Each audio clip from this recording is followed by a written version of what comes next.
Days after the attack on the Jammu Air Base, followed by a sighting of multiple drones in the city, now another drone is being spotted near the international border in Arnia sector of Jammu and Kashmir. Arnia sector is primarily in the Jammu region. The drone coming from Pakistan's side did not cross the border into Indian territory and was spotted near the fence at around 5 a.m. today morning. Taking no chances, the alert border security forces personnel fired around 5 to 6 rounds toward it, forcing it to return after some time.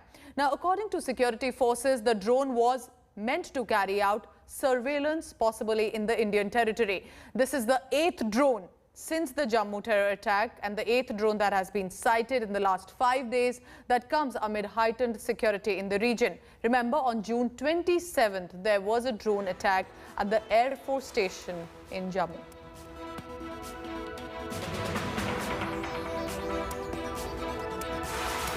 Jammu में घटना हुई है उसको सुरक्षा एजेंसियों ने गंभीरता से लिया है और जहां भी हमारे ऐसे एस्टेब्लिशमेंट हैं वहां सुरक्षा के अचूक इंतजाम हो रहे हैं और मैं उम्मीद करता हूं कि इस खतरे से निपटने में हमारी सुरक्षा एजेंसियां पूरी तरह सक्षम हैं। So why are drones suddenly making this massive presence, especially for surveillance and possible terror attacks? Drones give terrorists and their sponsors a major edge, which is plausible deniability, standoff attack, low radar signature, virtually impossible to detect even in radars. Terrorists have been using drones, for example, internationally in Syria, Iraq, Saudi Arabia, but now there is a clear and present danger even within India. Shivarur, Abhishek Bhalla getting us this story.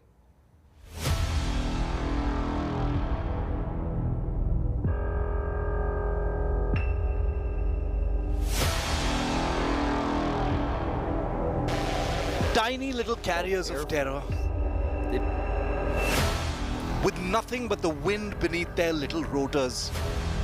They've signaled a new nightmare for Indian security. We've long been in the age of military drones, but it's the most simple of these unmanned air machines.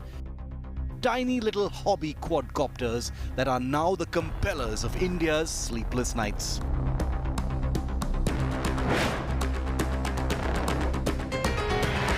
The monster question: can India stop mini-drone warfare, or are we doomed to be overwhelmed? The bad news first. There's no blanket solution, and the literally miniature size of the threat means there's never going to be 100% defense against it. A comprehensive approach is going to be necessary. First things first, traditional air defense radars at our military stations and airports are programmed for large targets like aircraft, helicopters, and bigger drones. If they're calibrated to detect small hobby drones, even birds would set off radar alarms, overwhelming the system and causing chaos and confusion. Apart from sanitization of areas around sensitive installations, specialized equipment does exist to counter drones in flight. But these again are hit or miss, with no guarantee of full protection. As you can imagine, the Indian Air Force and Bureau of Civil Aviation are scrambling to address the threat to installations.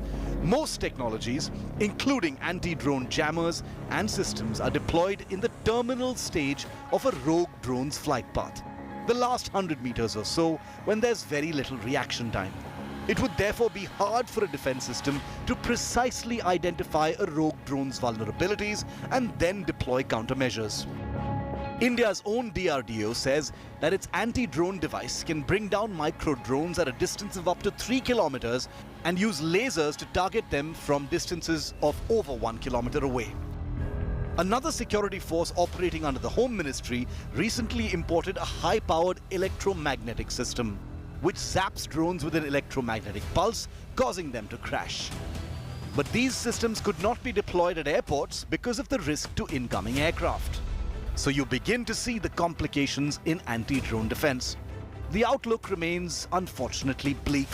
Many existing countermeasures will be powerless against a swarm attack, a pack of drones flying into their targets from multiple directions. The next big scare began in Jammu, for which there are few answers yet. With Sandeep Unithan in Delhi, Bureau Report, India Today.